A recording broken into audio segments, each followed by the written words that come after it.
Okay, students, so for this video, we're going to talk about keywords and finding synonyms for things and why you should do this. So when you are searching within library resources, you don't just want to stick in your entire question. You want to pick out what are the main ideas or key concepts of your question. What is it you're trying to research and what is it you're trying to find information on? And you want to use those as keywords.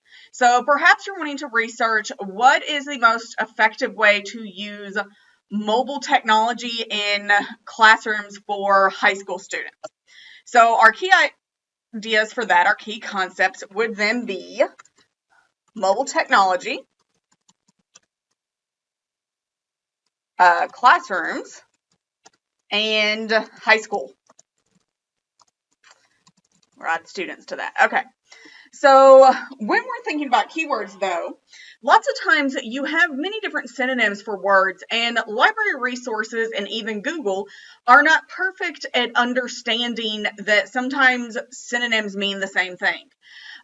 So you want to kind of think about, okay, what is this term? What might be a synonym for it? What might be an alternative term?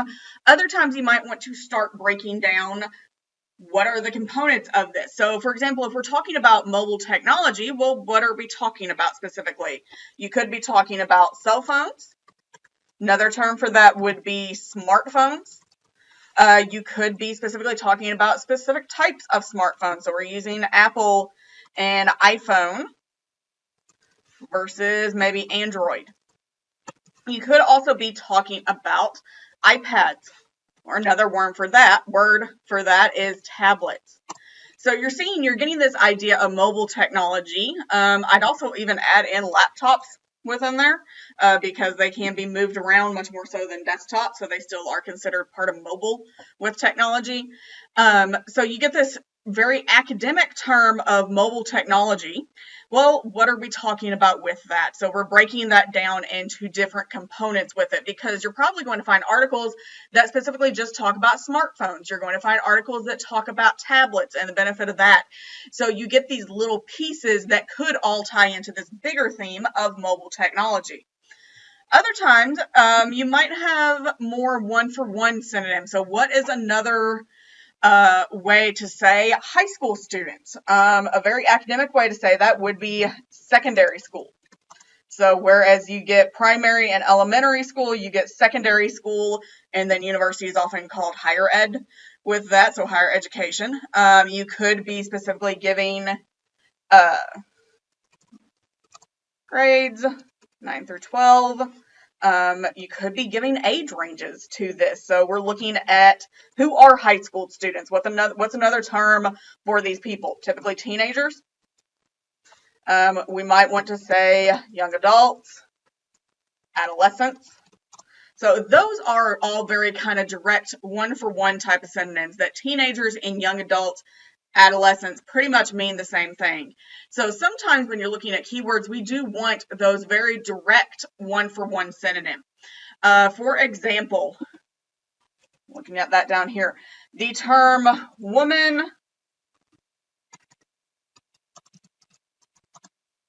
sorry, I thought someone was coming up, female, let's say it, and girl could all be used to describe me, right? Woman, female, girl, all kind of the same thing. Databases and library resources don't know that. They are going to take those as separate terms. So you may find articles that talk about women, but you may also find articles that talk about females, and they're both applicable to your research and can be used and give you good information, but you need to use different search terms. So really sometimes think about that direct one-for-one synonym. And if you don't know what it is, it's okay to look it up.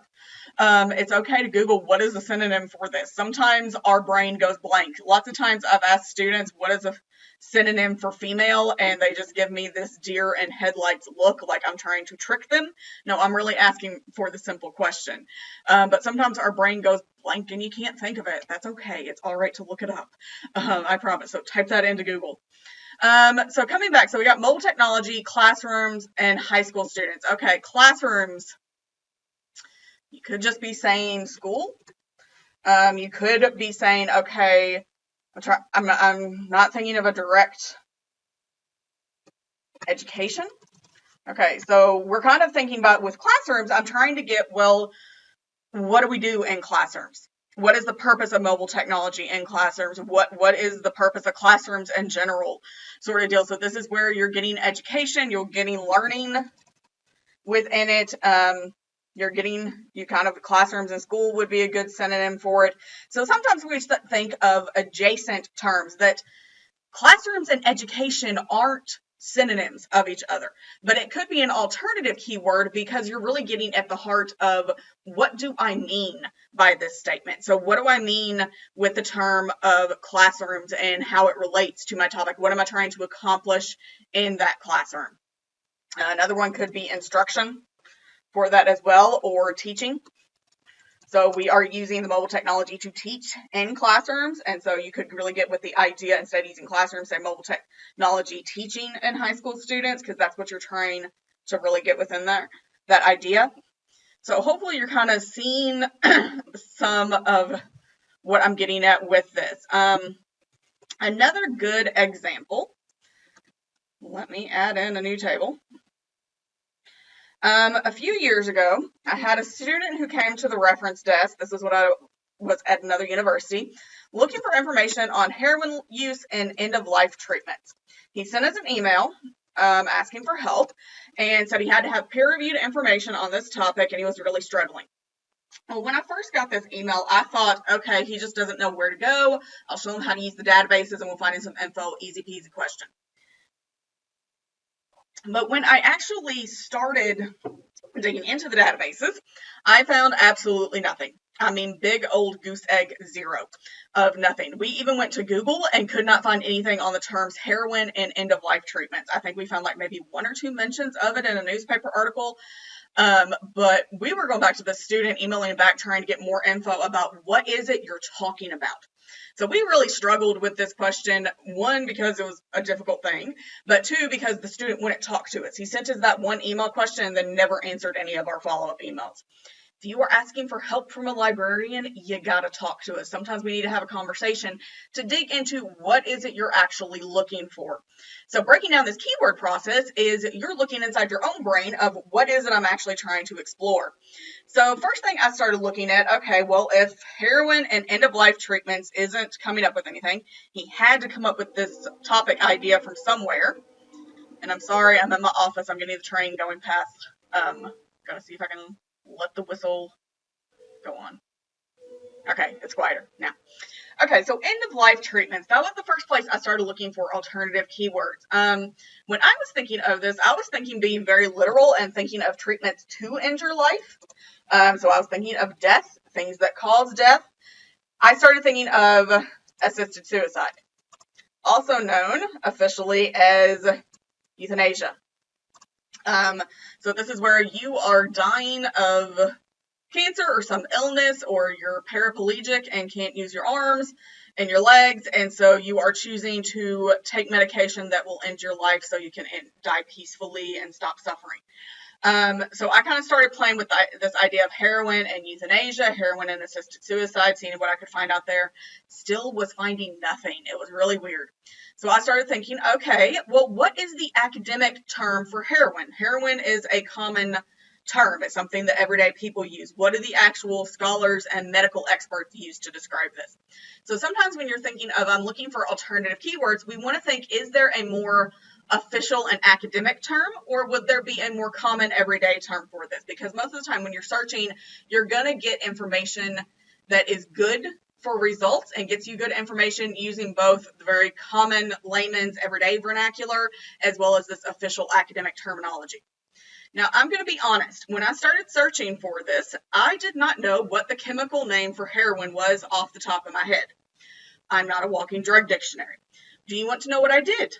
I brought up the internet, went to Google, and typed in chemical name for heroin. If I had to cite what is the chemical name for heroin, I would need to look this up in an official resource that's reputable and that's been published. I'd want to get some sort of drug dictionary or something like that. Since I just needed something to go into my general knowledge bank so I could then find other academic info, Googling it is fine. And I'm going to be honest, the first thing that came up was Wikipedia. And so this is where if you are struggling on keywords or you're struggling on developing your topic, just like I taught you to look at some of those library resources, sometimes browsing Wikipedia can be a good place to brainstorm, that you get that terminology, you get those ideas of what it is you're talking about, and you can then use it as a springboard to find credible scholarly library research. So heroin, also known as diamorphine, among other names. So started looking at this term of diamorphine. Also found it sometimes called diacetylmorphine.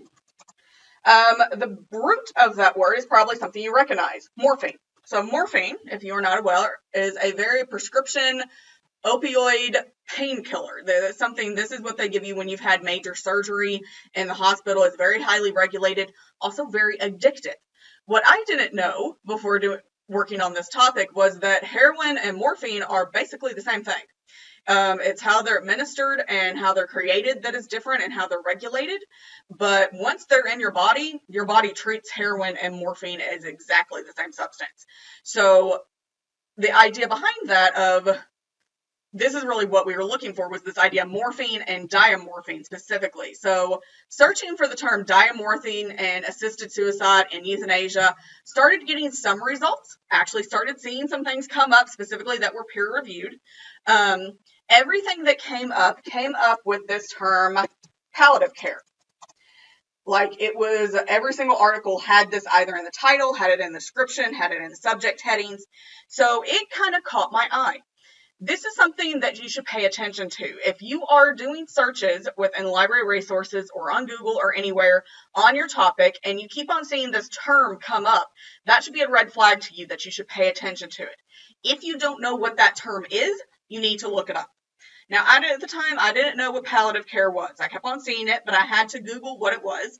Palliative care is a branch of medicine that deals with chronic and terminal illness, specifically in regards to pain management. So you have cancer, you are dying, how are we going to manage your pain for the rest of your life? Or you were in a car accident and you have nerve damage that sends pain down your leg, but you're 35 years old.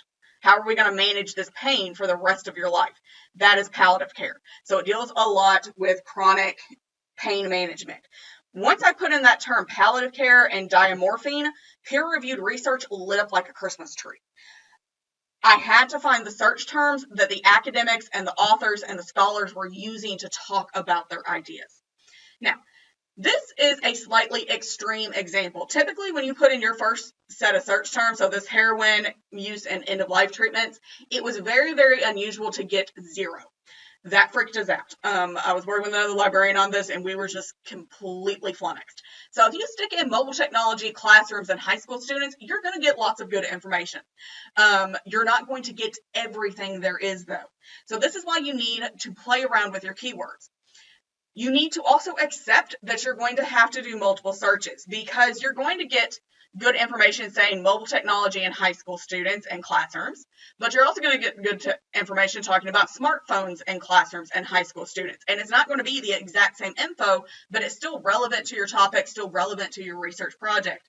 So you have to play around with your searches, with your keywords, find all the information with this keyword, swap it out for the next one down your list. Another good thing about this heroin example is it does show that sometimes you have to know what you're talking about a little bit before you can get scholarly peer-reviewed research. So sometimes you have to do a little bit of background reading. That is where that topic development with things like Credo Reference, America's News, some of those background reading topic development sites I showed you, browsing Wikipedia to get general knowledge ideas. That's where that can come into play, that you need to know what to search. And so if you are unsure about what alternative keywords you should be using or what synonyms might be out there, look it up. Stick it into Google and see what comes up. That's totally acceptable and a good way to go about this. This example also shows that you need to pay attention to how others are describing things. So if the authors of everything that's coming up is using this other search term, or they're talking about this other topic, you should probably think about that. You should pay attention to it and understand what it means and what it is they're talking about and how it relates to these keywords that you're coming up with. And so that might be something you want to add in, that you're going to get some of these more academic terms and formal vocabulary words, sometimes from the articles themselves, that you're putting in your common everyday vernacular.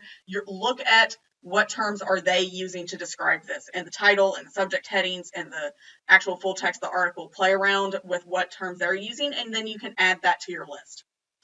So for your search topics, I strongly, cannot say strongly enough, encourage you, anytime you're starting a research project, spend 5 to 10 minutes and write down what are my key concepts, what are the main ideas, and what would be synonyms for these terms. It helps you think about what it is you're searching. It helps you focus that search that you're doing of what is it I'm looking forward to research.